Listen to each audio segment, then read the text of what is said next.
So this happened a few months ago. I'm 26. I was at JFK Airport in New York with 5 friends. All of us were about to fly down to Florida to spend the week in a beach house.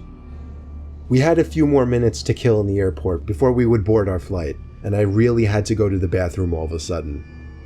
I was baffled to see a line out the door for the bathroom. I noticed a janitor walking by, so I asked her if there was another bathroom nearby that wouldn't be so crowded. She laughed and told me she shouldn't really be telling people, but there was another bathroom past the door she was pointing at, down a narrow flight of stairs and to the left. I thanked her because she was extremely nice and followed the direction she gave me.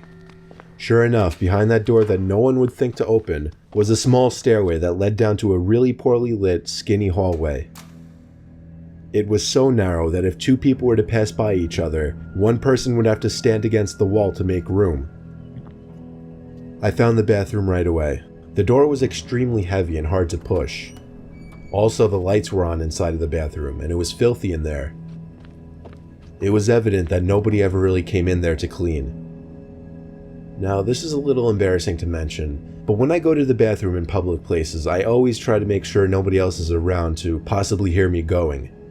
So after checking the stall to see that it was unoccupied, I went back into the hallway for a second to take a look down both directions. To the left, there was somebody standing at the end of the hall, in a dark, unlit section of the hallway. It was a disturbing sight to say the least.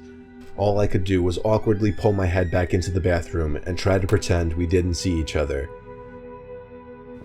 I went into the stall and just stood there biting my fingers for a minute, dreading the thought of that door opening. And of course, it did. I saw the man's black shoes under the stall door as he walked to the stall next to mine. He shut the door, and then there was silence.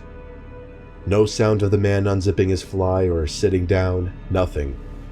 I realized I didn't really have to go anymore, and went to unlock the stall door. That's when I looked up and saw the man's head peering over the stall, looking at me.